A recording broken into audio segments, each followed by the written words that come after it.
chaque fois qu'il réserve une chambre d'hôtel. Il place un verre sur la poignée de porte, et un couvercle de casserole près de la porte. Si quelqu'un tente de s'introduire, il le saura instantanément. Peu importe le prix de son téléphone. Une fois qu'il passe un appel, il le brise et le jette dans les toilettes pour éviter d'être pisté. Quand il dort, il règle une alarme toutes les 30 minutes, juste pour éviter de se faire tuer dans son sommeil. C'est un assassin de premier ordre, et le boulot du jour est d'abattre un milliardaire. C'est censé être simple, se cacher dans l'immeuble, attendre la cible, et tirer. Mais soudain, une femme aux formes généreuses s'approche. Elle se tient devant lui, rendant impossible un tir propre à travers la lunette. Finalement, le milliardaire entre dans son champ de vision. C'est la meilleure occasion de tirer. Mais il remarque que son rythme cardiaque est à 65.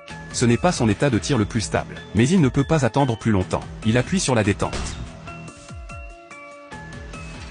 Il veut tirer à nouveau, mais les rideaux sont déjà tirés. Mission échouée. Il remballe rapidement ses affaires et se tire, s'assurant de récupérer la douille avant de partir. Il saute sur son vélo électrique, et s'échappe avant l'arrivée des flics, se débarrassant des chargeurs, larguant son équipement, coupant à travers les ruelles, et esquivant les voitures de patrouille. Il jette même son casque dans la rivière, dans les toilettes près d'une supérette.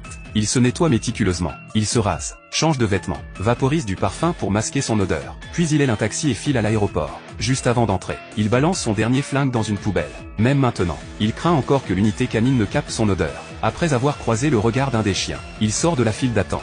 Il va aux toilettes, se lave les mains 10 fois de plus, et jette même sa montre en nettoyant le lavabo. Utilisant une fausse pièce d'identité, il achète un nouveau billet, et passe enfin la sécurité. Il appelle son contact pour signaler l'échec de la mission. Ils sont visiblement frustrés, mais lui disent de ne pas s'inquiéter. Ils vont gérer. Dès que l'appel prend fin, il retire la carte SIM et détruit le téléphone, même dans l'avion. Il reste en alerte maximale. Comme prévu, il repère un type louche qui l'observe. Ce même homme réapparaît pendant une escale, et une fois de plus à la porte d'embarquement. Alors il laisse tomber le vol, et décide de passer la nuit à l'aéroport. À l'hôtel, il commande un steak mais n'y touche pas. Dès que le serveur part, il verrouille la porte. Il saisit le verre et le couvercle du plateau. Le verre sur la poignée, le couvercle par terre. Si quelqu'un essaie de s'introduire, il pourra réagir immédiatement. Il garde même le couteau à steak à portée de main au cas où. Cette nuit-là, rien ne se passe. Après avoir confirmé qu'il n'y a pas d'embuscade, il quitte la chambre. Il se détend en montant dans l'avion, et arrive à destination sans problème. L'assassin retrouve son pick-up et rentre chez lui. En chemin, il ne cesse de changer d'itinéraire, arrivant finalement à une planque secrète.